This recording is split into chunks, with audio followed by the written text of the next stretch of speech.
देख रहा था पॉडकास्ट को, इतनी सारे हाफ ट्रूथ्स हैं उसमें। एम्प्लॉइज की सैलरी में से टीडीएस काटा गया है और वो जमा नहीं करवाया सरकार के पास। इससे बड़ा क्या आपको प्रूफ चाहिए कि चोरी हुई है? 25 फरवरी की है जब उनको $40 मिलियन मिले हैं और मिलते ही तीनों बच्चों के नाम कर दिया और बाद में कोर्ट को बोला कि मेरे पास तो पैसा ही नहीं है। वो यूके कोर्ट में ये केस लड़ा गया है। 4-5 अकाउंट थे, एक भी ऐसा अकाउंट नहीं है जिसपे विजय माल्या की अपील को माना गया हो। अब यहाँ के तो ये यहाँ का तो नहीं है, यहाँ तो आप कह सकते हो कि जो जज बिक गया। कोर्ट में ये डॉक्यूमेंट्स हैं, ईमेल्स हैं कि जो आपस में बात कर रहे हैं विजय माल्या और सारे जो लोग मैनेजमेंट के लोग हैं, जो उन्होंने आईडीबीआई के लोन में एप्लीकेशन में दिया है 1600 करोड़ का, बट वो आपस में डिस्कस कर रहे हैं उससे कुछ दिन पहले कि हमारा 2100 करोड़ का लॉस है। वास्तव में उन्होंने कहा कि मैंने कोई लॉन्डर नहीं किया। ईमेल किया है विजय माल्या ने, ये 10 करोड़ रुपया इस अकाउंट से जल्दी से निकालो, ये कभी भी एनपीए घोषित हो सकता है। विजय माल्या का ईमेल है खुद का। प्राइवेट जेट का इन्होंने बोला कि that was a property of Kingfisher airline, but सारे जो मैनिफेस्ट है किस किस के लिए यूज हुआ है वो सिर्फ विजय माल्या के लिए ही यूज हो रहा है वो प्राइवेट जेट। ये तो इंडियन कोर्ट नहीं है, ये यूके कोर्ट का है कि भाई प्राइवेट जेट है, फॉर्मूला 1 है, इन सब के लिए यूज हुआ है वो पैसा जो एक्चुअली में एयरलाइंस के लिए रन करने के लिए दिया गया था। भारत सरकार यूके कोर्ट में केस जीत चुकी है एक्स्ट्राडिशन का, यूके होम सेक्रेटरी को जा चुका है। उसके बाद असाइलम फाइल किया ताकि वापस ना आ सकूं। मैं तो वापस आना चाहता था, ये सरकार ने मतलब रिवोक कर दिया मेरा पासपोर्ट, तो मैं आ नहीं पाया। जबकि पिछले 9 साल से तो यही केस लड़ रहे हैं वो कि वापस ना आऊं ना। आप तो ऐसे बोल रहे हो कि भैया इन्होंने 6000 करोड़ मैंने लिए थे, मैंने 14000 करोड़ दे दिए, आप मेरे पास पीछे क्यों पड़े हुए हो? बट आपने दिए नहीं है, वो आपसे लिए गए हैं वो, क्योंकि आप भाग गए। उन्होंने कहा कि मैंने 4 सेटलमेंट के ऑफर्स दिए। मैं देख रहा था न्यूज, उन्होंने 4000 करोड़ का सेटलमेंट का ऑफर दिया था। 4000 करोड़ का क्यों लेगा जब उसके ऊपर इंटरेस्ट और वो सब इतना सारा बैंक हेयर कट नहीं ले सकता, इतना जो कि पहले ले चुका है। मैं इंटरेस्ट नहीं दे सकता, मैं प्रिंसिपल दे सकता हूँ क्योंकि मैंने प्रिंसिपल लिया है। ऐसे नहीं चलता ना, ये मतलब गाँव में चल जाता है। आईएएस ऑफिसर से बात की थी, उन्होंने कहा कि आप विजय माल्या के ऊपर क्यों लिख रहे हो, एक और पॉलिटिशियन था उसके ऊपर लिखो ना, वही तो है ना जो सब कंट्रोल कर रहे हैं। चोरी और ऊपर से सीना चोरी। नमस्ते सर, कैसे हैं आप? ठीक हूँ, थैंक यू। सर मैं आपको इसलिए बुलाना चाहता था क्योंकि अभी विजय माल्या का एक पॉडकास्ट आया है और जब मैं उसको सुन रहा था, क्योंकि हम थोड़े से पुराने हैं, जब हम कॉलेज में थे तब ये सारी स्टोरीज़ हम पढ़ते थे और इतनी सारे, जब मैं उसको देख रहा था पॉडकास्ट को, इतनी सारे हाफ ट्रूथ्स हैं उसमें। क्योंकि मैंने लीगल डॉक्यूमेंट्स भी पढ़े हैं और उस टाइम पे भी हमको पता था कि क्या क्या चल रहा है। और मैंने फिर आपकी बुक भी पढ़ी, द विजय माल्या स्टोरी। तो बहुत सारी ऐसी हाफ ट्रूथ्स उसमें बोले गए हैं और बहुत सारी ऐसी चीज़ें हैं जो उसमें आई ही नहीं है, उसमें डिस्कस ही नहीं हुई है, जो उसकी क्रिमिनलिटी से रिलेटेड है। तो मैं आपसे ये बात करना चाहता था, बहुत सारे नैरेटिव्स जो हैं उन पे बात करना चाहता था, क्योंकि उसने बोला है कि मैं फ्रॉडस्टर नहीं हूँ, है ना। उसको ऐसे पोर्ट्रे किया गया है कि मैं तो रॉन्ग्ड हूँ, बिजनेसमैन हूँ मैं तो, जिसकी सरकार या प्रेस इन्होंने मुझे रॉन्ग किया है, मैं चोर नहीं हूँ। वो मेन स्टेटमेंट है। सभी चीज़ों को ब्लेम किया गया है, 2008 के फाइनेंशियल क्राइसिस को ब्लेम किया गया है, गवर्नमेंट्स बहुत यूपीए और एनडीए को ब्लेम किया गया है, ED, CBI, courts, banks, taxes, policy, हर चीज़ को ब्लेम किया गया है। पर उनका जो खुद का जो बिजनेस डिसीजंस थे, जो खुद के उनके रिस्पॉन्सिबिलिटीज़ थी, उनको छोड़ के सब चीज़ों को ब्लेम किया गया है। तो मैं चाहता था कि एक सच्चाई जो है वो लोगों तक लेके आएँ और बहुत सारे जो इसमें हाफ ट्रूथ्स बोले गए हैं उनकी रियलिटी को लोगों तक लेके आए, क्योंकि अब लोग बोलने लग गए हैं कि भाई क्या हमको इसको पैसे देने हैं क्या। मतलब वो सब देख के कि ये तो कह रहा है 6000 करोड़ मेरे थे और 14000 करोड़ रिकवर कर दिए, तो बेसिकली हमको देना है उसको पैसा, राइट। तो इस टाइप के लोग बहुत सारे कमेंट्स करते हैं कि भाई ये तो सरकार ने नहीं करने दिया, ये तो आना चाहता था। तो बेसिकली उसका जो साइड ऑफ स्टोरी है, जो हाफ ट्रूथ्स हैं, वो अब एक तरीके से ट्रूथ बनते जा रहे हैं। इसलिए ये ज़रूरी था। अब उसके जो पॉडकास्ट है उस पर 2 करोड़ के आसपास व्यूज़ हैं। अब हमारे पता नहीं 2 लाख भी आएंगे या 20,000 भी आएंगे, but that doesn't matter, what matters is truth. तो मैं नैरेटिव्स पे एक एक करके चलता हूँ जो उस पॉडकास्ट में कवर किए गए हैं। सबसे पहले मैं जानना चाहूँगा आपसे कि ये जो किंगफिशर एयरलाइंस जो शुरू की गई, इस पॉडकास्ट में विजय माल्या ने बोला कि ये जो नरेटिव चलाया कि मैंने अपने बच्चे के सिद्धार्थ है उसके जन्मदिन पे ये स्टार्ट करने का सोचा, और मैंने तो अपने एमडी जो था यूबी ग्रुप में जो उनके साथ डिस्कशन किया था, उसके बाद हमने पूरा, ऐसा नहीं होता है कि बर्थडे के दिन शुरू कर दिया, ये डिसीजन ऐसे नहीं लिए जाते। ये सच्चाई क्या है, क्यों एक एयरलाइन स्टार्ट की गई थी? ऐसा था कि यूनाइटेड ब्रूअरीज का मार्केट शेयर किंगफिशर जो बियर है वो क्या 60% था, और यूनाइटेड स्पिरिट्स के जो जो प्रोडक्ट्स थे उसके भी 50 से ज़्यादा थे परसेंट। पर उनको ये भी लगा कि मैं ये इंडिया में मैं ये नहीं, मुझे लिकर टाइकून या लिकर किंग जो सब मुझे बोलते हैं वो I want to get away from it. I want to, एक बार उन्होंने स्टेटमेंट भी दिया था बहुत साल पहले, किसी ने उनको पूछा था कि यदि आप सेल करना चाहेंगे यूनाइटेड स्पिरिट्स आप क्या करेंगे, तो उन्होंने बोला क्या था कि मुझे $1 बिलियन मिलेगा तो मैं ज़रूर उसको सेल कर दूंगा। अच्छा। तो उन्होंने कहा कि मैं एक एयरलाइन फ्लोट करूंगा और मुझे लोग कहेंगे कि ये he is owner of N airline, owner of A racing club. वैसे बहुत सारे उनके जो थे, अभी उन्होंने आरसीबी ले लिया, वो जो क्रिकेट टीम था आईपीएल का। वैसे वो एक के बाद एक स्टेप्स लेना चाहते थे जिससे वो थोड़ा डिस्टेंस रखे लिकर का जो उनका बिजनेस था। पर जो ये नैरेटिव आया है, उन्होंने जो बोला है पॉडकास्ट में, वो ये बोला है कि मैं जो भी कर रहा था, चाहे आरसीबी को खरीदना हुआ, चाहे रेसिंग कार है उसमें अपने जो लोगोज हैं रॉयल चैलेंजर्स और इन सब के वो लगाना, वो बेसिकली ये था कि जो हमारे प्रोडक्ट्स थे, लिकर प्रोडक्ट्स थे, उनकी एडवर्टाइजमेंट के लिए ही ये सारे काम किए गए थे। किंगफिशर का भी उन्होंने इस तरीके से, एयरलाइंस का भी इस तरीके से बोला। देखिए, जब आपका लिकर ब्रांड 60% का मार्केट शेयर है उससे ज़्यादा क्या कर सकते हैं पब्लिसिटी? सरोगेट ऐड जो बोलते हैं, कितना कर सकते हैं, है ना? और उसी से तो उन्होंने उसके जो पैसे थे उसी ब्रांड से तो उन्होंने इसको ये सब लॉन्च किया था ना। तो और वो उनका बिजनेस बहुत अच्छी तरह से चल रहा था। यूनाइटेड स्पिरिट्स ले लीजिए, यूनाइटेड ब्रूअरीज ले लीजिए, बहुत अच्छी तरह, इससे ज़्यादा उनको पब्लिसिटी चाहिए भी नहीं थी। जब किंगफिशर एयरलाइन बहुत अच्छी तरह से चल रहा था तो लोगों ने उसका एसोसिएशन जो है Kingfisher beer and all that, उनको ये किंगफिशर एयरलाइंस इससे भी ज़्यादा पॉपुलर हो गया, ब्रांड से भी ज़्यादा, आई मीन किंगफिशर बियर से भी ज़्यादा पॉपुलर हो गया, और उनको यही उनका गोल था। ये बर्थडे पे लॉन्च करने वाला क्या कहानी है ये? उन्होंने पब्लिक स्टेटमेंट दिया था कि मैं लॉन्च करूँगा, otherwise why pick up that date, और भी डेट पिकअप कर सकते थे ना, अगस्त, सितंबर, जो भी है। Why only the date in May, right? May 2nd, I think 7th और समथिंग। क्यों?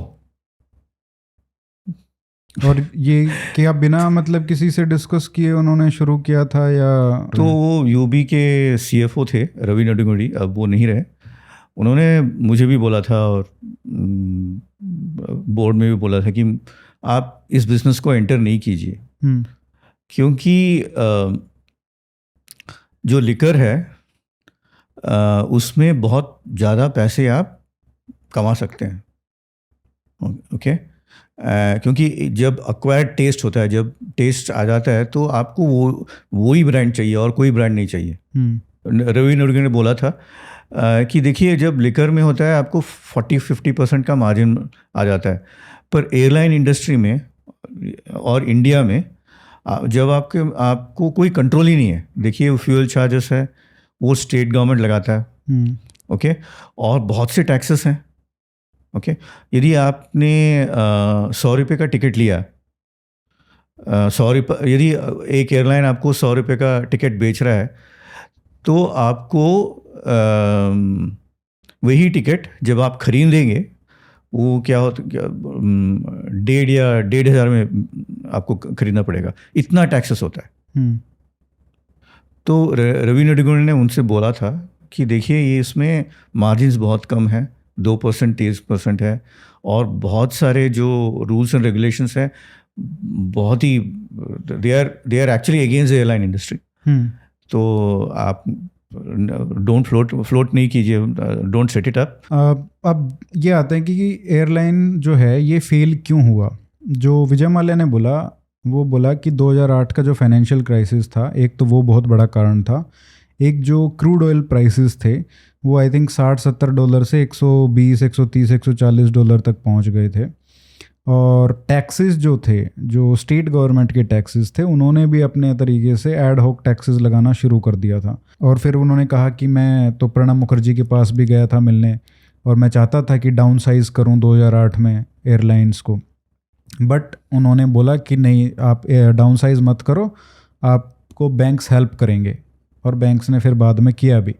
तो ये इसमें कितनी सत्यता है? अच्छा, पहले ये लिखते हैं कि किंगफिशर एयरलाइंस फेल क्यों हुआ। 2008 से पहले का थोड़ा डिस्कस करना पड़ेगा उसके लिए, क्योंकि वो तो ब्लेम कर रहे हैं 2008 को। यदि किसी ने फ्लाइट मिस कर दिया तो उसका जो मैनेजर होता है वो सब पैसेंजर को वो एयरपोर्ट में जो होटल होता है, फ्री बियर और जो खाना है सब, ये इससे क्या बढ़ता है कि कॉस्ट गो अप, है ना।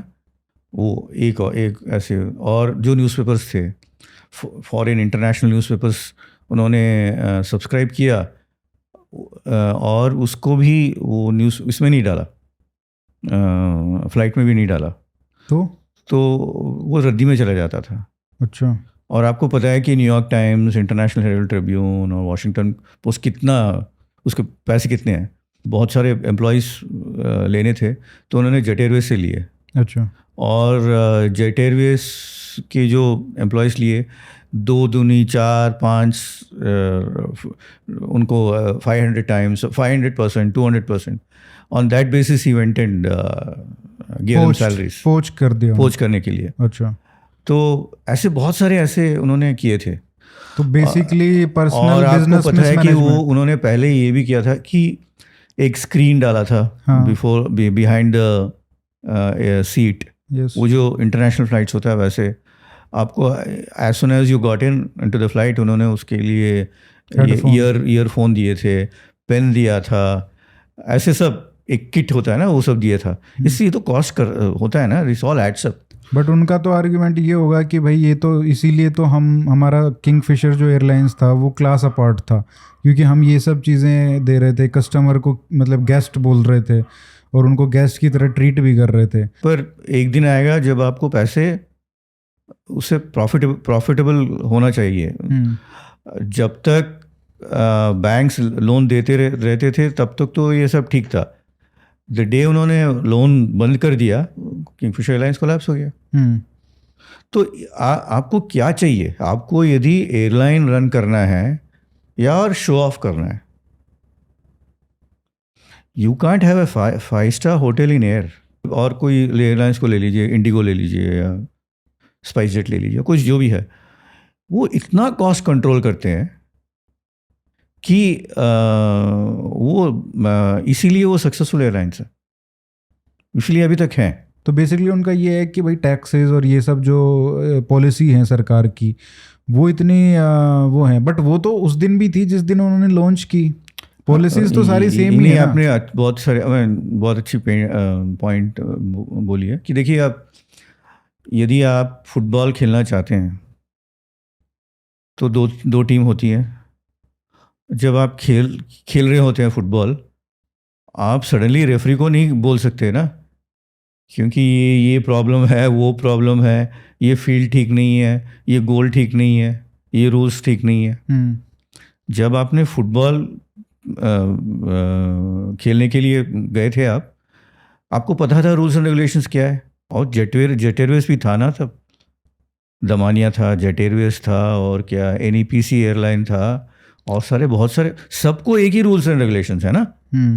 और उस टाइम पे अगर आप देखें तो जो इनका लॉस अगर आप कंपेयर करें 2005-06, 2006-07 और 7-8, जब मतलब फाइनेंशियल क्राइसिस नहीं आया था 3 साल, इनके लॉसेस आप देख लीजिए और कंपेयर कर लीजिए, चाहे इंडियन एयरलाइंस और जब वो एयर इंडिया अलग अलग थे तब तक, उसके बाद तो वो अलग हो गए, उसके बाद 32,000 करोड़ का डेट आ गया क्योंकि हाँ। उन्होंने एयरप्लेन ऑर्डर कर दिए।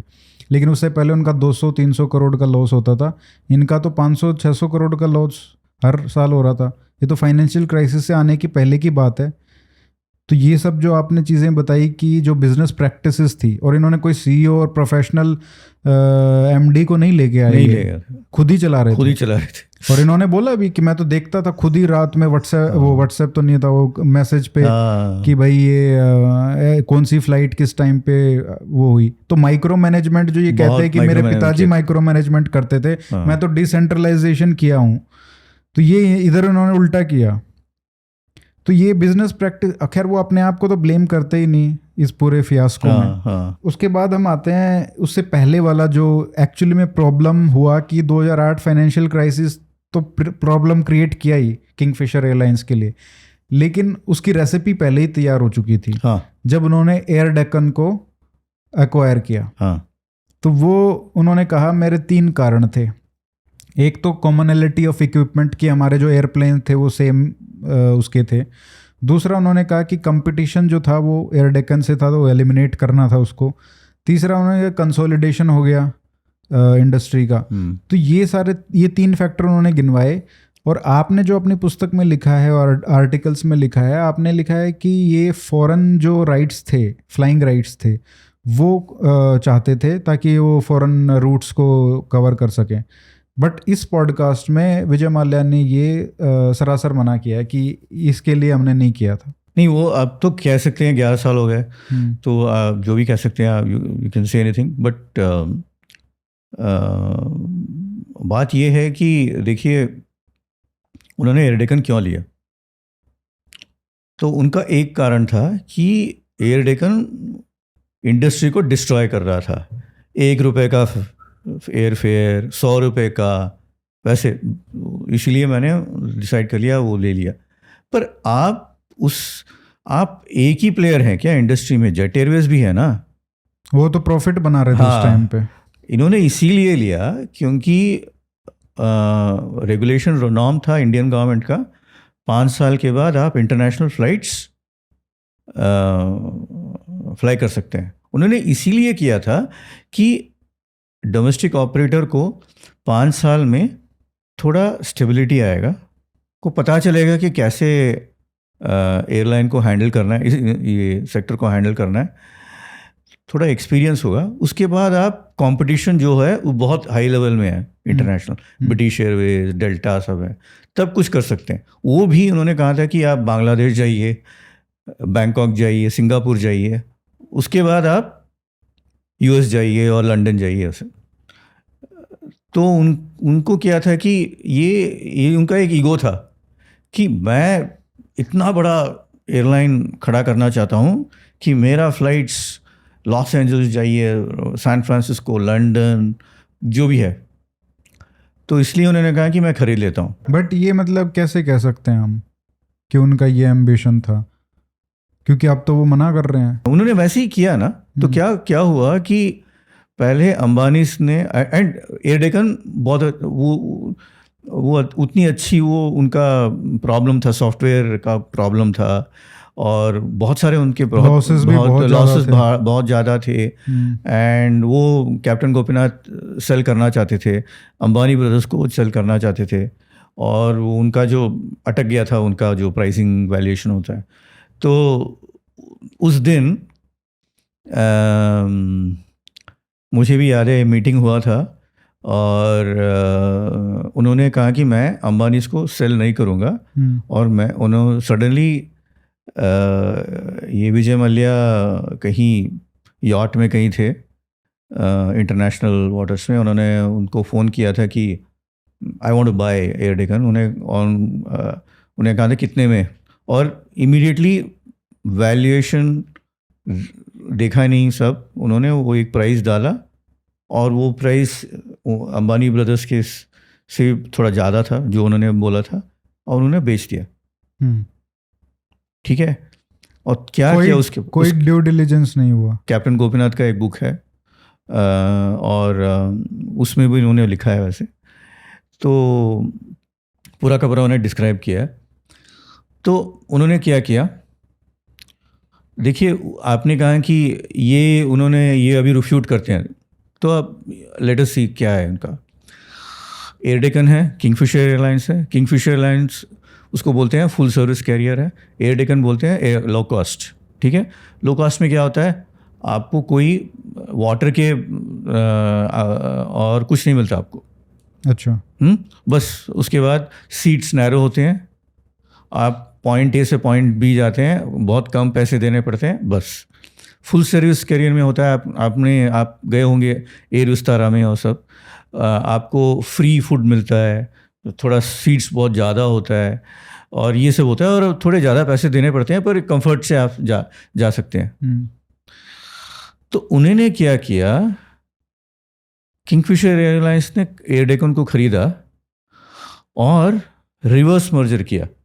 रिवर्स मर्जर क्या होता है कि एयर डेकन लिस्टेड कंपनी था बॉम्बे स्टॉक एक्सचेंज में, रिवर्स मर्जर से किंगफिशर एयरलाइन लिस्टेड कंपनी बन गया। अच्छा। ठीक है, और जो भी उनके राइट्स थे, इंटरनेशनल राइट्स, वो सब किंगफिशर एयरलाइंस को आ गए।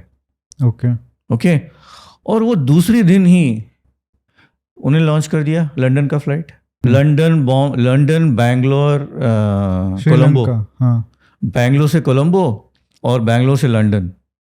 दूसरे दिन मैंने बोल रहा कि थोड़े 2-3 महीने के बाद, पर कर दिया ना, तो इससे पता चलता है कि that's why he bought Air Deccan for foreign flying rights, for getting international rights to fly. But उसके लिए इतना भारी खर्चा, मतलब। तो देखिए एयर डेकन का लॉसेस तब तक 1000 करोड़ था, किंगफिशर एयरलाइंस का लॉसेस 1000 करोड़ था। तो मैथमेटिक्स में ही होता है ना, 1000 करोड़, 1000, 2 नेगेटिव्स में के पॉजिटिव ओनली इन मैथ्स, पर प्रॉफिट एंड लॉस अकाउंट में 2,000 होता है लॉस। उसको both of them don't cancel each other, है ना।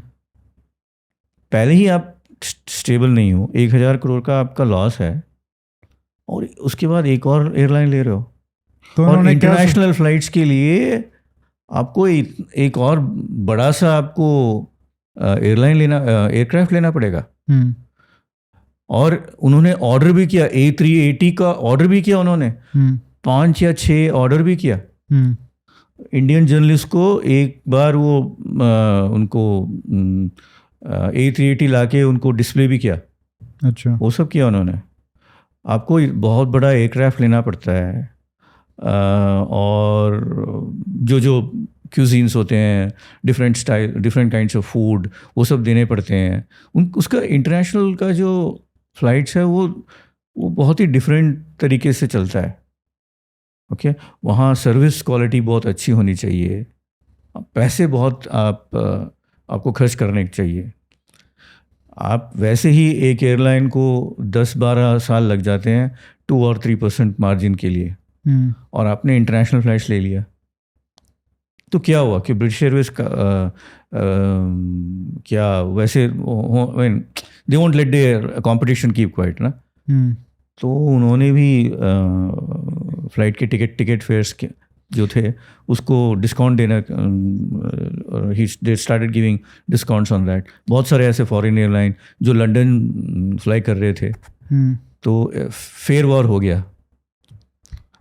आप नए से आप लॉन्च कर रहे हो और आपको उतने पैसे नहीं हैं, और आप मैच नहीं कर सकते ब्रिटिश एयरवेज का फेयर, और जो आम जनता है उसको क्या है, जो कम पड़ता है वो चले जाते हैं उसमें, है ना। तो यही हुआ, थोड़े महीने के बाद उनको क्लोज डाउन करना पड़ा है लंदन का रूट, कोलंबो का रूट, क्योंकि जो वेल एस्टेब्लिश्ड प्लेयर्स थे उन्होंने अपने प्राइस कम कर दिए और इनको मार्केट से निकाल दिया। अच्छा, एक बहुत इंटरेस्टिंग चीज़ होती है जब ये 2005 में जब एयरलाइन शुरू करते हैं, उसके बाद जो सीरीज़ ऑफ इवेंट्स हैं वो बहुत इंटरेस्टिंग है। अब आप उसको कोइंसिडेंस भी कह सकते हो, मतलब आपकी समझ के ऊपर है, जो लोग अपने आप समझ जाएंगे। 2005 में ये आए, 6ठे नंबर पे थे। इनका जो कंपिटिटर्स थे जैसे एयर सहारा, एयर डेक्कन और इंडियन एयरलाइंस, एयर इंडिया और एक और I think jet Airways, right. तो एयर डेक्कन इन्होंने ले लिया, उसके बाद एयर सहारा के साथ को खरीदने के लिए इन्होंने बिडिंग वॉर शुरू किया, और इस पॉइंट तक लेके गए कि फिर वो पीछे हट गए, और जो दूसरा जेट एयरवेज का जो था वो उन्होंने खरीद लिया। खरीदने पर मजबूर हो गए, वो खरीदना नहीं चाहते थे, बट इन्होंने प्राइस इतना बढ़वा दिया विजय माल्या ने कि उनको फिर बाद में हट गए, और वो उनकी आखिरी बिड रह गई, तो उनको खरीदना पड़ा। अब देखिए 2 कंपटीटर जो थे वो एलिमिनेट हो गए, वो एक जेट एयरवेज के पास चला गया, एयर डेक्कन इनके पास आ गया। अब बहुत इंटरेस्टिंगली 2007 में ही जब एयर डेक्कन को वो करते हैं, एक्वायर करते हैं, और ये हो चुका है एयर सहारा वाला भी, तभी इंडियन एयरलाइंस और एयर इंडिया को मर्ज किया जाता है। उस टाइम पे इंडियन एयरलाइंस का 280 करोड़ का लॉस था, और इतना ही कुछ एयर इंडिया का था, लेकिन दोनों मर्ज हुए। उसके बाद बहुत बड़ा ऑर्डर प्लेस किया जाता है 117 एयरप्लेन्स का, राइट। और सडनली दोनों का कंबाइंड एयर इंडिया का जो लॉस है वो 32,000 करोड़ हो जाता है। 200-300 करोड़ से सीधा 32,000 करोड़, राइट। अब ये 3 बच गए, ये मतलब आप किंगफिशर, जेट एयरवेज और ये, और इनका अब जो बोला जाता है कि भाई इनका 27% तक शेयर हो गया था, सबसे बड़ी एयरलाइन हो गई थी, बट आई थिंक ऐसा हुआ नहीं था। Jet Airways was the biggest, jet Airways also the biggest, या ये कभी भी मतलब सबसे बिगेस्ट एयरलाइन नहीं है शेयर के हिसाब से। आई थिंक सेकंड था, सेकंड तो होना ही चाहिए। हाँ, सेकंड बिगेस्ट था, 3 तो बचे ही थे। थर्ड था, क्योंकि वो जो मर्ज्ड एयरलाइन होता है उनका भी शेयर पूरा। बट आप ये देखिए कि अब ये आप कह सकते हो कि कोई ना कोई पीछे से कुछ कर रहा था, ये सारी चीजें जो इतने अच्छे से मैदान खाली हो रहा था। बट एक बहुत इंटरेस्टिंग चीज़ है, ये जो आर्टिकल में लिखा है, काई पुलाई का आर्टिकल है। For example, the agreement with Singapore allows a maximum of 2 Indian carriers to fly at most 32 flights उस टाइम पे। The rules were being fulfilled by Air India and Indian Airlines, right, each flying 16 routes. दोनों को, Indian Airlines और Air India, 16 route उनके थे, और 90% capacity थी। बहुत बढ़िया, मतलब ये रूट था सिंगापुर वाला। अब दोनों मर्ज हो गई एक, तो अब जगह बच गई एक और एयरलाइन की, 16 रूट खाली हो गए, राइट। तो वो 16 रूट कौन फिल करता है? Kingfisher, not jet Airways, not anyone else.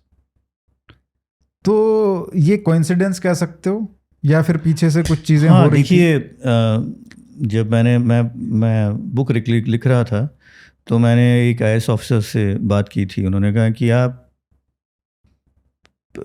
Vijay Mallya के ऊपर क्यों लिख रहे हो? एक और पॉलिटिशियन था, उसके ऊपर लिखो ना, वही तो है ना जो सब कंट्रोल कर रहे हैं। विजय माल्या क्या पीछे? विजय माल्या सब पीछे। हाँ। तो मैंने कहा कि देखिए, मेरा तो बुक यही है, कमीशन भी ऐसे ही किया है, तो आई विजय माल्या। तो ये बात थी। देखिए, एक और बात मैं बोलना चाहता हूँ कि एयर डेक्कन था लो कॉस्ट, किंगफिशर एयरलाइन था फुल सर्विस, ठीक है। आपने क्या किया कि एयर डेक्कन को छोड़ के उसको किंगफिशर रेड बना दिया। यदि किंगफिशर रेड है, किंगफिशर एयरलाइंस है, और दोनों के फेयर्स सेम हैं, तो मैं किसको चूज़ करूँगा?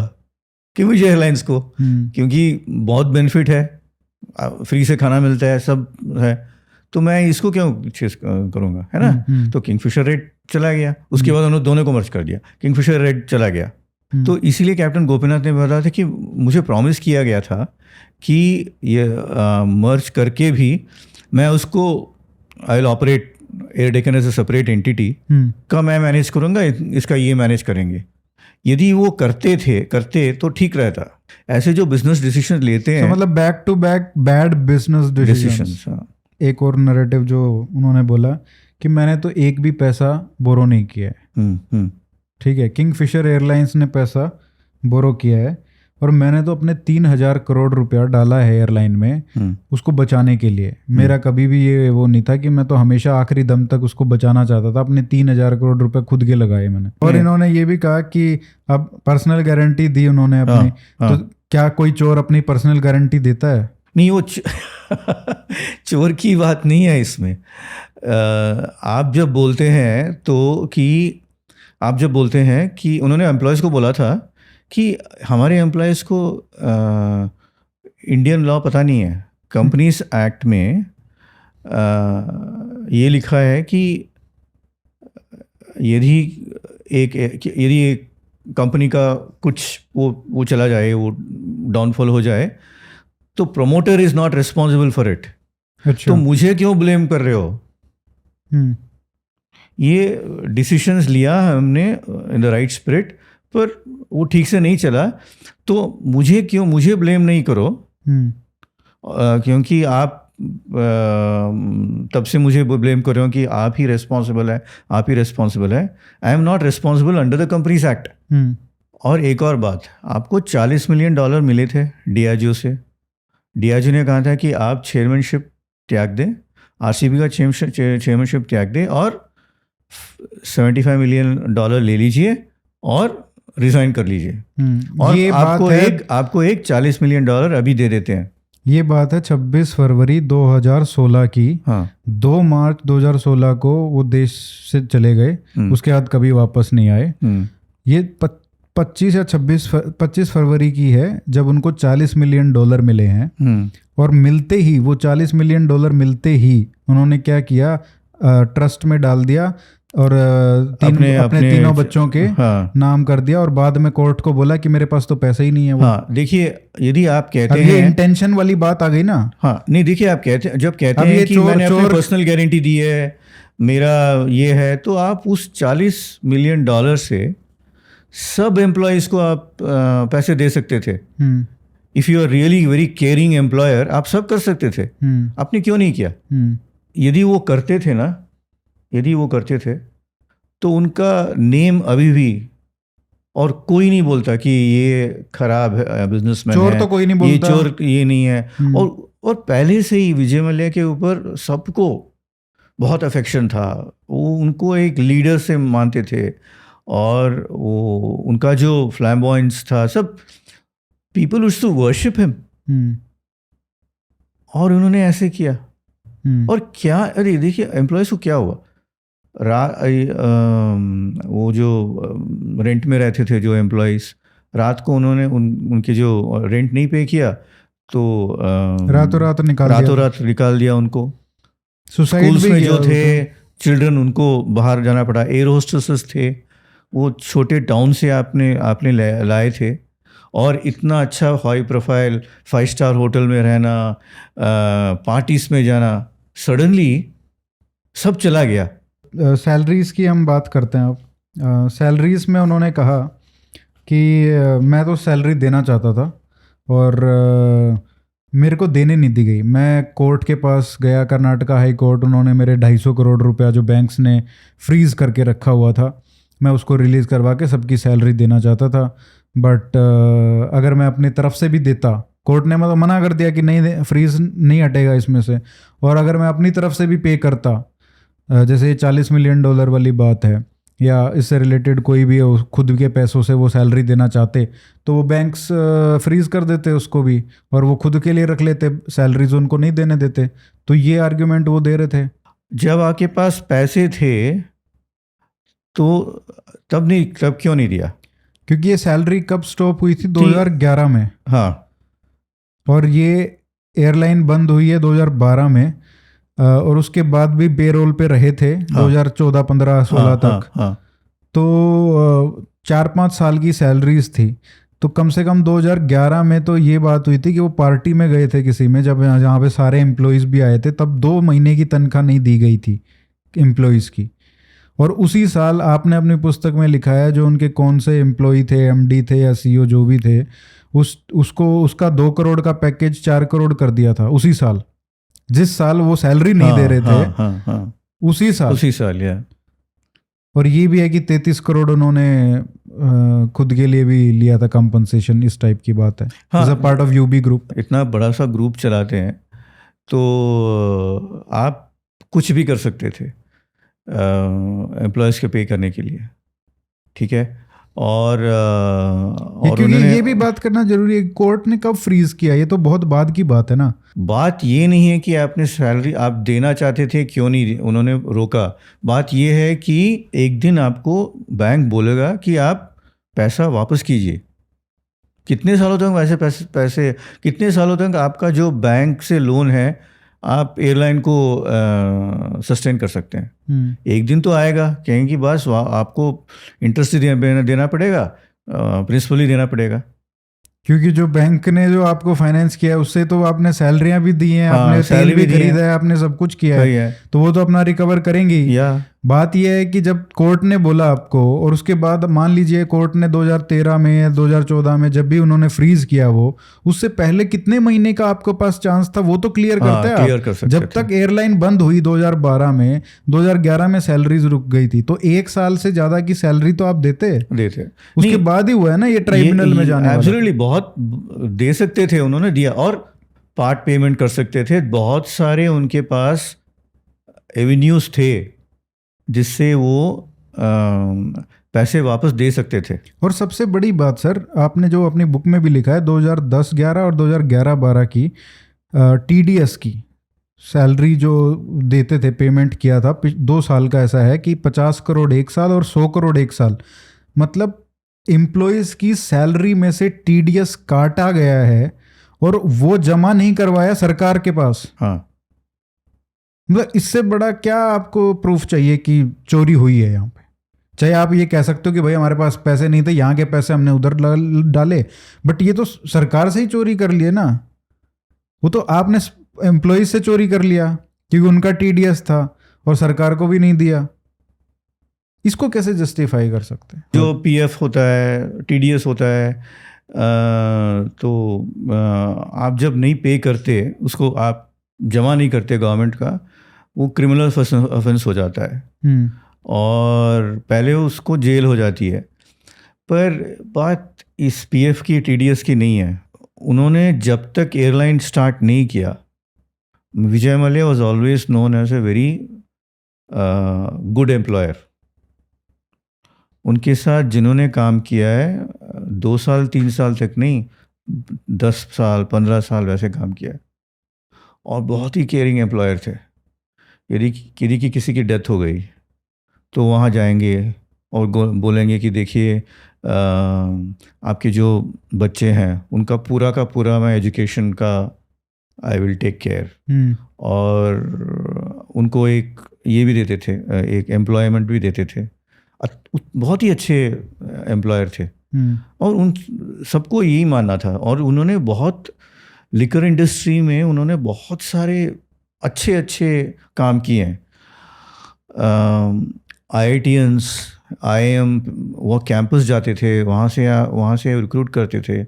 उनका एक मैनेजमेंट काउंसिल था, उसमें सारे के सारे IIMs थे और बहुत अच्छे, अब जो कहते हैं गुड बिजनेस प्रैक्टिसेस, वो सब उन्होंने लाया था। उन्होंने लिकर कंपनी को बहुत प्रोफेशनलाइज किया था। जब लिकर कंपनी ऐसे होते नहीं थे, वो सब उन्होंने किए थे। पर जब किंगफिशर एयरलाइंस उन्होंने फ्लोट किया, पता नहीं क्या हुआ। I have no idea why he went it this. आपने उनसे पूछा नहीं? हाँ, जब मैंने book when I was writing the book, मैंने मुझसे पूछा कि देखिए आप ये सब बताइए। उन्होंने कहा कि नहीं, मैं अपना बुक लिख रहा हूँ और मैं नहीं बता सकता क्योंकि सेल्स इम्पैक्ट हो जाएंगे। मैंने कहा सर, आपका जो बुक लिख रहे हैं और आप जब पब्लिश होगा तो आपका सेल्स ही डिफरेंट होगा और मेरा सेल्स ही डिफरेंट होगा, तो उससे क्या चलता है? क्योंकि ये आपको एक अच्छी सी अपॉर्चुनिटी है। आप जो क्लैरिफिकेशंस पब्लिक के साथ लेना चाहते हैं, तो ये आपका एक अपॉर्चुनिटी है। तो मैं क्वेश्चंस भेजता हूँ, आप मुझे रिप्लाई कर सकते हैं। हम बात करते थे, वो 12 बजे रात को, 1 बजे रात को फ़ोन करते थे, सब थे। पर उन्हें ऐसे नहीं किया। उन्होंने कहा कि नहीं, मैं नहीं बोल सकता। मैंने कहा ठीक है, मैं क्या कर सकता हूँ? क्योंकि उन्होंने अपनी किताब लिखनी थी और वो फिर आपको कंटेंट दे देंगे, तो फिर अपनी में किताब में क्या हाँ, पर उन्हें लिखी नहीं। अच्छा, उसमें कई सारी चीज़ें जैसे डिस्कस नहीं हुई थी। ये टीडीएस वाला जो है वो डिस्कस नहीं हुआ था। ये बहुत लोग मिस कर रहे हैं कि टीडीएस काटा एम्प्लॉय से और जमा नहीं करवाया सरकार के पास। 150 करोड़ है, छोटा मोटा वैल्यू नहीं है वो। उसके बाद एक और चीज़ डिस्कस नहीं हुई उस पॉडकास्ट में, उन्होंने कहा कि मैंने कोई भी पैसा साइफन नहीं किया है, लॉन्डर नहीं किया है, इसीलिए मैं चोर नहीं हूँ, राइट। अब आईडीबीआई का केस उन्होंने कहा कि सबसे बड़ा वही है फ्रॉड वाला केस। आईडीबीआई का उन्होंने कहा कि 755 करोड़ रुपया विद इंटरेस्ट सब मिला के वो रिकवर हो चुका है। ये आईडीबीआई के एमडी और सीईओ एमके शर्मा ने ऑन रिकॉर्ड बोला है, राइट। अभी आईडीबीआई का केस जो है वो कहते हैं कि भाई इंडिया के जो कोर्ट्स हैं उस पर उनको विश्वास नहीं है, या जो यहाँ पे उनको फेयरली ट्रीट किया जाएगा। ये केस जो है आईडीबीआई केस से रिलेटेड, जब इनका एक्स्ट्राडिशन का रिक्वेस्ट था, ये यूके कोर्ट में, यूनाइटेड किंगडम के कोर्ट में ये केस लड़ा गया है। और प्राइमा फेसी 4-5 जो अकाउंट्स थे, ये उस जज ने ये रूल किया है, सीबीआई ईडी उनके पास जितने भी एविडेंसेस थे वो वहाँ पे सबमिट किए गए और उसके बाद ये जजमेंट आया है। और 4-5 अकाउंट थे, एक भी ऐसा अकाउंट नहीं है जिस पे विजय माल्या की अपील को माना गया हो। कोर्ट ने इंडियन जो एजेंसीज हैं, जो सीबीआई, गवर्नमेंट, ईडी है, उनकी सारी अपील 4-5 जो हैं उनको फेवर किया है। हाँ। अब यहाँ के तो ये यहाँ का तो नहीं है, यहाँ तो आप कह सकते हो कि जो जज बिक गया है ना, या सरकार ने इम्पैक्ट कर दिया। अब वो 4-5 मैं कुछ बताना चाहता हूँ जो डिस्कस नहीं हुए हैं उस पॉडकास्ट में। उन्होंने कहा कि जो लोन्स थे, जो इन्होंने आईडीबीआई से लोन लिया, वो उन्होंने यूज नहीं किया, जो लोन की टर्म्स थी उनको वॉयलेट किया है। इसका प्राइमा फेसी एविडेंस है, ठीक है। दूसरा, उन्होंने मिस रिप्रेजेंट किया जो उनके लोन्स थे कि वो किस लिए यूज करेंगे उन लोन्स को। अब ये एक तो ये हो गया, मिस रिप्रेजेंट किया कि वो किस लिए यूज करेंगे। तीसरा ये है कि जो कॉन्स्पिरेसी है टू डिफ्रॉड, ठीक है, इनका जो आर्गुमेंट था माल्या और इनका, कि ये तो हमने डिफ्रॉड करने की हमारी कोई कॉन्स्पिरेसी नहीं थी। हमने तो 2 कंपनी थी, और ये उन्होंने पॉडकास्ट में भी बताया कि हमारी 2 कंपनियों से हमने वैल्यूएशन करवाया था और ये सारा वो हमने आईडीबीआई को दे दिया, जो सबसे ज़्यादा था। एक ने कम दिया था वैल्यूएशन, एक ने ज़्यादा दिया था, और वो बहुत ही अच्छी कंपनी है, इंटरनेशनली रिकॉग्नाइज्ड है, वो हमने आईडीबीआई को दे दिया कि ये हमारी वैल्यूएशन है। जबकि ईमेल्स में, कोर्ट में ये डॉक्यूमेंट्स हैं, ईमेल्स हैं कि जो आपस में बात कर रहे हैं विजय माल्या और सारे जो लोग उनके आसपास के लोग हैं, जो मैनेजमेंट के लोग हैं, वो डिस्कस कर रहे हैं ईमेल्स में कि हमारा 1600 करोड़ का लॉस है जो उन्होंने आईडीबीआई के लोन में एप्लीकेशन में दिया है, 1600 करोड़ का। बट वो आपस में डिस्कस कर रहे हैं। उससे कुछ दिन पहले लोन एप्लीकेशन अक्टूबर की थी और सितंबर में ये लोग डिस्कस कर रहे हैं 2009 में कि हमारा 2100 करोड़ का लॉस है वास्तव में। अच्छा, ये ईमेल्स में है, ईमेल्स में है। हाँ। ये जो सीबीआई ईडी ने ईमेल्स जो इनके अरेस्ट किए ना, कुछ लोग जो एक्सेस किए थे, एक्सेस किया, वो यूके कोर्ट में दिया है। यूके कोर्ट ने प्राइमा फेसी बोला है कि this is a conspiracy to defraud, this ये प्रूफ है। उसके बाद एक और बात इन्होंने कहा, कॉन्स्पिरेसी टू लॉन्डर मनी, ठीक है। इन्होंने कहा कि मैंने कोई लॉन्डर नहीं किया, मतलब कैश को चेक में कर दो, यही होता है लॉन्डर। कोर्ट ने नोट किया है कि आपने 10 करोड़ रुपया ईमेल किया है विजय माल्या ने कि ये 10 करोड़ रुपया इस अकाउंट से जल्दी से निकालो, ये कभी भी एनपीए घोषित हो सकता है, और इसको टेक, ये 10 करोड़ रुपया निकाला है। अच्छा, ये कोर्ट ने अपने नोट किया है। This is email, Vijay Mallya का ईमेल है खुद का।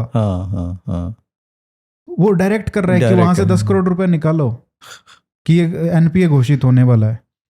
उसके बाद $40 मिलियन का डीआरजीओ का जो हमने डिस्कस किया कि भाई किस तरीके से उनको 2016 में 25 फरवरी 2016 को उनको $40 मिलियन मिले। उससे वो बहुत कुछ कर सकते थे, अपना कुछ चुका सकते थे, बैंकों को दे सकते थे, या कुछ भी कर सकते थे। उन्होंने नहीं दिया, उन्होंने अपने बच्चों के उसमें ट्रस्ट में जमा करा दिए। तो ये भी एक तरीके से लॉन्ड्रिंग ही हुआ मनी। अब उन्होंने ये भी कहा कि जो कंडीशन ऑफ को ये जेल है, मतलब वो ह्यूमन राइट्स को वोलेट करती हैं, उनकी अच्छी कंडीशन नहीं है।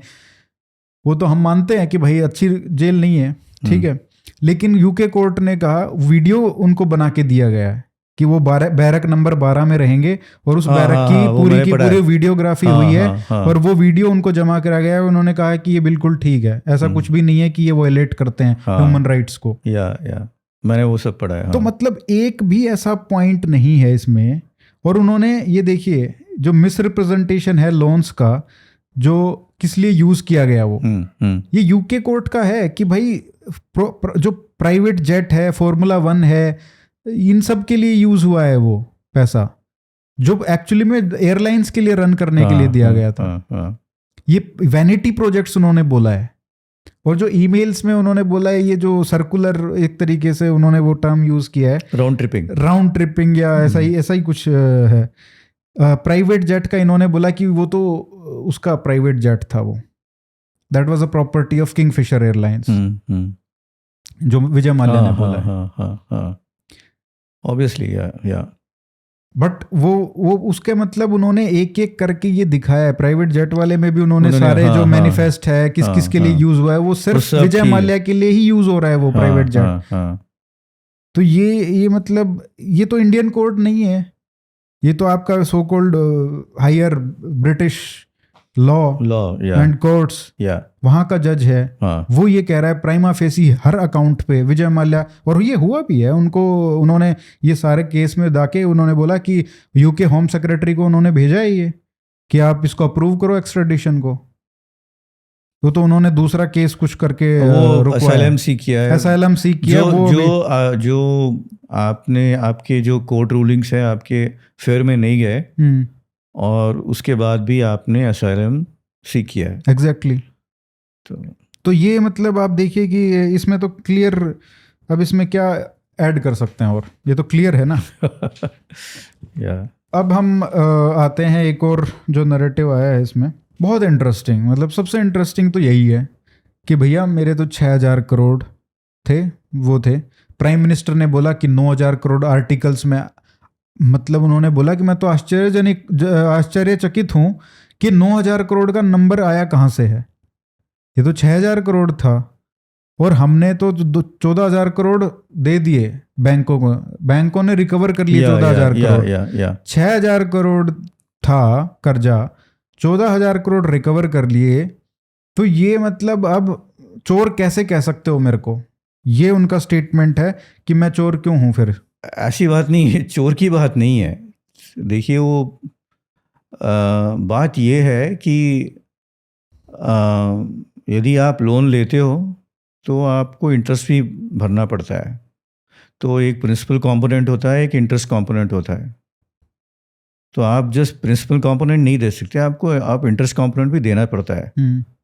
और एक और बात है कि जब तक आप सेटल नहीं होता हो तब तक इंटरेस्ट रेट चढ़ता जाता है।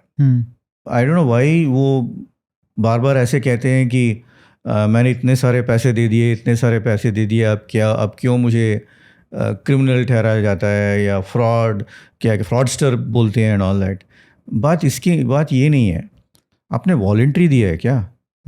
वो तो रिकवर किए गए हैं ना, रिकवर किए गए ना। अब हम किसी चोर को पकड़ ले, मान लो कल किसी 100 रुपया चोरी कर लिया किसी पॉकेट मारने, और कोई वो थानेदार पकड़ ले उसको, और उससे 200 रुपये निकलवा ले, 100 अपनी जेब में रख ले, मान लो जो उनका होता है कई बार, और 100 जिसके पैसे थे वो दे दे। तो इसका मतलब ये थोड़ी है कि चोर नहीं रहे आप। देखिए वो वही बता रहा हूँ कि मतलब चोरी पकड़ी जाए और आपसे रिकवरी हो जाए तो आप चोर नहीं रहे क्या? जब आप लोन लेते हो तो एश्योरेंस क्या देते हो बैंक को? मैं वापस पैसे दूंगा, इंटरेस्ट प्लस इंटरेस्ट, है ना। तो अब जब आपने नहीं दिए, आपको कुछ स्टेप्स लेने पड़ते थे। आपका जो यूनाइटेड स्पिरिट्स में आपके जो पर्सनल शेयर्स थे या कुछ भी असेट्स था, कहीं भी उसको बेच के आपको सेटल करना था, है ना। आपने पता नहीं आपने बैंक्स को क्या बोला क्या नहीं बोला, पर आपने क्या किया, आप लंदन चले गए। तो क्या हुआ, तो ऑब्वियसली जो कोर्ट्स होते हैं, ईडी होता है, सीबीआई होता है, उनको जो भी है, उनको क्या लगता है कि यार ये वापस नहीं आएगा और इससे पैसे हम रिकवर नहीं कर सकते। और उन्हें बहुत बार बोला था कि आप वापस आइए, वो नहीं आए। नहीं, बात ये है ना कि आप तो ऐसे बोल रहे हो कि भैया इन्होंने 6000 करोड़ मैंने लिए थे, मैंने 14000 करोड़ दे दिए, आप मेरे पास पीछे क्यों पड़े हुए हो? बट आपने दिए नहीं है, वो आपसे लिए गए हैं वो, क्योंकि आप भाग गए। अगर आप देते तो शायद आपको 14,000 करोड़ नहीं देने या, पड़ते, आप यहाँ- सेटल कर लेते। अच्छा, अब बात आती है, उन्होंने कहा कि मैंने 4 सेटलमेंट के ऑफर्स दिए। अब मैंने देखा ये न्यूज़, ये क्लेम जो उन्होंने किया कि मैंने 4 सेटलमेंट के ऑफर्स दिए, मैं देख रहा था न्यूज़, उन्होंने 4,000 करोड़ का सेटलमेंट का ऑफर दिया था। हाँ हाँ 4,000 करोड़ का क्यों लेगा जब उसके ऊपर इंटरेस्ट और वो इतना सब है? सारा इतना सारा बैंक हेयर कट नहीं ले सकता, हाँ, इतना जो सारा कि बैंक पहले है। ले चुका है। हाँ अगर आप देखो SBI वाला जो पहले था, जो उन्होंने शेयर लिए 23%, जो यूनाइटेड ब्रूवरीज के, हाँ 1400 करोड़ रुपया था। उसके बदले में उन्होंने ये कहा कि भाई Shares 400 करोड़ का हेयर कट हम ले लेते हैं, हाँ 1000 करोड़ आपको देते हैं, हाँ 400 करोड़ के बदले हम 23% इस टाइप का शेयर ले लेंगे। उस शेयर प्राइस पे लिया 61 या 63 रुपए के शेयर प्राइस पे। हाँ जिस दिन ये हुआ उस दिन उसका शेयर प्राइस था 30 या 35 रुपए, आधा, और उसके बाद 23 पे भी आ गया था। 23 हो गया था। तो ये वो तो हेयर कट ले चुके थे, ये हेयर कट ले सके थे, हाँ। तो उनके पास मतलब 1000 करोड़ का तो उनको वही नुकसान हो वही चुका है नुकसान पहले हो ही। गया, और हाँ। उसके बाद आप कह रहे, फिर भी आप कह रहे हो 4000 करोड़ का। तो ये देखो, लोगों को नहीं पता है, लोगों को या। वो तो भाई दिखा रहे हैं ना कि हमने तो 4 सेटलमेंट के ऑफर दिए, बैंक ने रिफ्यूज कर दिया, उनके पास प्रेशर था, वो तो बस पीछे पड़े हुए हैं मेरे। हाँ। मैं तो चाहता था सेटल करना, लेकिन आप क्या सेटल करना चाहते थे, कितना पैसा देना चाहते थे आप, वो तो बताना पड़ेगा हाँ, ना। वो तो ये सारी चीजें हैं। ये बात ये है कि आप, मैं इंटरेस्ट नहीं दे सकता, मैं प्रिंसिपल दे सकता हूँ, मैं क्योंकि मैंने प्रिंसिपल लिया है, इंटरेस्ट का कंपोनेंट नहीं है, ऐसे नहीं चलता ना। ये मतलब गांव में चल जाता है कि भाई इंटरेस्ट छोड़ दे, मेरा बस प्रिंसिपल दे दे यार, हाँ है ना, जो इनफॉर्मल में चलता है या कि कम से कम इतना तो मिले, पीछा छुटाएं अपना। पीछे छुट गया, पर यहाँ पे नहीं होता है ये। या नहीं होता। अब एक और जो नैरेटिव है वो ये है कि उन्होंने कहा कि मैं तो लीगली इंडिया से गया हूँ और अब मैं वापस नहीं आ पाया क्योंकि मेरा पासपोर्ट रिवोक कर दिया गया। 9 तारीख का सुप्रीम कोर्ट का ऑर्डर भी है। हाँ उसके बीच में और उस जो रिवोक किया गया है पासपोर्ट, उसके बीच में भी बहुत गैप है। हाँ रिपीटेड आपको मैसेज दिए गए, क्यों नहीं आए आप वापस, कोई जवाब नहीं, ऐसे ही रफा दफा कर दिया। दो दिन पहले वो सुप्रीम कोर्ट का उनसे बोला था कि उनको बैंक्स ने बोला था कि हाँ, कि ये वापस नहीं आएगा, he should not be allowed to leave the country. But he had already left 9 मार्च को, वेडनेसडे था उस दिन जब ये सुप्रीम कोर्ट के पास ये पहुंचे हैं। ट्राइब्यूनल में वो पहले पहुंच गए थे 26, आपको याद होगा 25 फरवरी को इनको $40 मिलियन का वो मिला। और फिर ये हाई कोर्ट में गए या ट्राइब्यूनल में गए कि इसको नहीं जाना चाहिए, फिर वो सर्कुलर आया था, सर्कुलर चेंज हो गया, फिर ये सुप्रीम कोर्ट तक जब तक पहुंचे बैंक्स, तब तक वो 7 या 8 तारीख हो चुकी थी कि अब इनको जाने नहीं देना चाहिए। पर उस दिन सॉलिसिटर जनरल ने ये बताया कि वो तो 2 तारीख को पहले ही चले गए देश छोड़ के। अब जो क्वेश्चन है कि मैं तो वापस आना चाहता था, ये सरकार ने मतलब रिवोक कर दिया मेरा पासपोर्ट, तो मैं आ नहीं पाया, जबकि पिछले 9 साल से तो यही केस लड़ रहे हैं वो कि वापस ना आऊं ना। वो तो एक्स्ट्राडिशन हो गया भाई। हाँ। 2000 कितने हुई, 21 में हुआ है।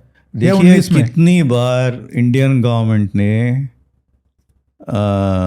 एक्स्ट्रेडिशन के लिए कितने पिटिशंस फाइल किए, केस जीत गई है। हाँ। मतलब भारत सरकार यूके कोर्ट में केस जीत चुकी है एक्स्ट्रेडिशन का, यूके होम सेक्रेटरी को जा चुका है, उसके बाद असाइलम फाइल किया ताकि वापस ना आ सकूं। और एक और बात, Indian government went out of its way, कहा कि आप जो जिस जेल में जाओगे जा सकते हो, उसका अच्छा ये भी बोला है। हाँ वो नहीं, वो जो कौन सा जेल है पुणे में, और गवर्नमेंट ने, इंडियन गवर्नमेंट ने बोला था कि देखिए जो उसमें सेल में वो उनको ले जाएंगे, वो सब उनका टॉयलेट बहुत अच्छा होगा, उनका सेल बहुत अच्छा होगा, ये सब उन्होंने प्रॉमिस किया था।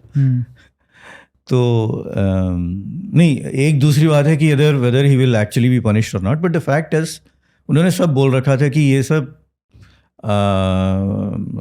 हम will take care of all this, तो उन्होंने इतना एश्योरेंस किया और फिर भी। बट आप ये देखिए ना, ऐसा उन्होंने कहा कि ये तो बस मेरे पीछे ही पड़े हुए हैं, मेरे साथ ही हो रहा है, एक तरीके से विक्टिम की जो इमेज वो बना रहे हैं अपनी, जबकि आप उनके कंटेम्परेरी ही लोगों को देख लीजिए। हाँ। कि सहारा देखिए, वीडियोकॉन को देखिए, अपने बहुत बड़ी उनकी इमेज थी, वीडियोकॉन के थे, ICICI की जो ICICI के थे, चंदा कोचर, या आप नरेश गोयल को देख लीजिए, जेट एयरवेज के। तो ऐसा नहीं है कि सिर्फ आपके साथ ये सब हाँ, गलत हो रहा है, नहीं। जिन्होंने भी ये सब गलत किया है, और बहुत सारे फ्रॉड हुए हैं। हाँ 2008 2011 के 12 के बीच में यस बैंक इतने सारे एनपीएस जो हुए, जो अभी रिसेंट में हुआ था। हाँ, तो कितने सारे लोग, आप सिर्फ आपके साथ थोड़ी हो रहा है ये सब। हाँ ऐसे तो बहुत सारे एग्जाम्पल्स हैं। तो भागे आप हो, और जो और लोग भागे हैं उन्हीं को भगोड़ा बोला गया है, उन्हीं को चोर बोला गया है। या और तो सारे जो थे, किसी की कहानी कोई नहीं जानता। हाँ उन्होंने एक बहुत इंपॉर्टेंट स्टेटमेंट बोला शुरुआत में, जैसे वो पॉडकास्ट शुरू होता है, वो कहते हैं कि in India it's strange, you know, public opinion is very quickly formed and influenced by the media. अगर आप पॉडकास्ट को देखो, उसके 2 करोड़ से ज़्यादा व्यूज़ हो चुके हैं। हाँ उसके बाद कितना क्विकली ना, उन्हीं की स्टेटमेंट है, और वही सही हुआ। बात तो बोली उन्होंने। वो जानते तो हैं इंडियन साइके को, कि कितना जल्दी हम अपना ओपिनियन, है ना, पहले ये था ओपिनियन, अब ये संत बना दिया। पर वो भी चेंज हो जाता है। वो ये हर बार ये जो मॉब मेंटालिटी है, हाँ, तो मॉब मेंटालिटी ऐसा है कि आपको बिलीव भी कर सकता है, बिल्कुल, और आपको he can also throw stones, yes. but this ये is mob mentality, बट ये आई which is not actually a very good way to have. But आप देखिए ना, ये एक पैटर्न हो गया है। हर्षद मेहता 1992 के वो स्कैम का वो आ गया टीवी सीरियल, वो कितना उसको वाइट वॉश कर दिया कि ये तो संत थे, तो सारे जो पॉलिटिशियंस थे ये चोर थे। जैसे तो उसने तो कुछ किया ही नहीं, मतलब ओपन एंड शट केस है वो तो। उसको हीरो बना दिया, इसको हीरो बना दिया, बैकग्राउंड म्यूजिक और वो सब लगा के, है ना, स्वैगर, राइट। संजय दत्त, जब संजय दत्त को कर सकते हैं तो चलो फिर विजय माल्या तो कंपैरेटिवली ठीक ही है, राइट। तो ये देश में, मतलब he is right, in India you know public opinion is quickly formed and influenced by the media. देखिए, ये this is like A double edge sword, ऐसे भी जा सकता है, वैसे भी जा सकता है। आप मीडिया से हेल्प लिया आपने, आप बहुत ऊपर चले गए। जब आप मीडिया आपको बोल रही है, कंडम कर रही है, तो जब आपने मीडिया ने हेल्प लिया था तो ये नहीं पता था क्या ये भी होता है, वो भी होता है। बहुत सारे इंडिया में बहुत सारे बिजनेसमैन हैं जो हमें पता भी नहीं है कौन क्या है। और ये किसी का भी वो नहीं है कि इंडियन गवर्नमेंट जो है, ये सत्य बात है कि वो सबसे बड़ी ऑब्स्टेकल है ईज ऑफ डूइंग बिजनेस में। ये सच बात है। वो बहुत जो ब्यूरोक्रेसी है, जो माइंडसेट है, जो लॉज हैं, they are very restrictive, but there is a difference between restrictions and criminality and wilful criminality. यहाँ पे एक एक स्टेप पे आपने अपना इंटेंशनली आपने ये सब, आप ये नहीं कह सकते कि मैं चोर नहीं हूं तो मेरे को चोर बोलना बंद कर दो। वो कोर्ट्स प्रूव करेंगे कि आप चोर हो या नहीं हो। आप कोर्ट्स को फेस नहीं कर रहे हो, बचने की कोशिश कर रहे हो। और ये कौन कहता है कि भाई जब मेरे को सर्टेनिटी होगा, कि जब तक मेरे को जस्टिस मिलने का सर्टेनिटी है तब मैं आऊंगा। बात ये है कि आपकी कौन सी जस्टिस चाहिए आपको। नहीं, ये तो यूके कोर्ट का तो हमने डिस्कस कर ही लिया। लेकिन आप ये कौन सा फिर तो हर क्रिमिनल बोलेगा कि यार मैं तो ट्रस्ट नहीं करता हर गवर्नमेंट में, मेरे को तो वो दो एश्योरेंस दो। एश्योरेंस क्या होगा कि तुमको छोड़ देंगे यार। आपका केस स्ट्रांग हो, आपका डिफेंस स्ट्रांग हो, तो कोर्ट उतने बयास नहीं हो सकते। और आप देखिए ना, आप एक मेंबर ऑफ पार्लियामेंट हुए हो, एक जनता पार्टी का एक प्रेसिडेंट थे आप। हाँ, ठीक है। और ये देखिए ना, आप कौन देश का सबसे बड़ा कौन सा ऐसा लॉयर है जो आप नहीं कर सकते हो। आपने तो यूके बैठ के फॉली एस नरीमन को, जो मतलब देश के सबसे बड़े लॉयर रहे, उनको आपने लॉयर हायर किया है, जिनके सामने सुप्रीम कोर्ट का जज नहीं बोलता, उनको आपने एज अ एडवोकेट हायर किया। तो ये सब इज़ वेरी अनफॉर्चुनेट कि चलो जो वो हुआ वो तो है ही। उसके बाद जो ट्रेजेडी और फार्स है वो ये कि ये मतलब चोरी और ऊपर से सीना चोरी। पब्लिक का जो आप बोल रहे थे ओपिनियन, ये एक तमाशा है। जब तमाशा चल रहा होता है तो बहुत सारे वहाँ जाकर आप वो एंटरटेनमेंट लेते हैं। तो आप ये नहीं कह सकते कि ये ओपिनियन फॉर्म हुआ है। ये देखिए, इसमें डिस्टिंक्शन है, ओपिनियन फॉर्म की डिस्टिंक्शन नहीं है ये। This is not about forming an opinion, it's about the fact that आप जो चल रहा है पीपल की क्यूरियोसिटी है, उन्होंने ओपिनियन फॉर्म नहीं किया, या ठीक है, और ये बात है। पर बहुत सारे लोग जो आइडल मानते थे उनको उनको उनको अभी कह गया, इन्होंने हमें बिट्रे कर दिया है। पर ऐसे बहुत सारे केसेस हैं, एम्प्लॉयज़ के केसेस हैं, तो उनके रिलेटिव्स होंगे, उनके फैमिली मेम्बर्स होंगे, उनके फ्रेंड्स होंगे, सबको लगता है ना कि इन्होंने पैसे नहीं दिए। नहीं, तो मैं तो वही है, जो लोग ये कम से कम जो सच जानना चाहते हैं और जो लोग अफेक्टेड हैं, जो लोग एकदम स्टन्ड हैं हाँ, कि कोई मतलब सच नहीं बोल रहा है, आप इतना बड़ा मतलब झूठ फैला रहे हो, 2 करोड़ लोगों तक पहुंचा और पता नहीं 1-2 करोड़ लोगों तक और एक्स्ट्रा पहुंचा होगा जो बिट्स एंड पीसेस हैं, तो आप कितना मासिव लेवल पे ये झूठ फैला रहे हो।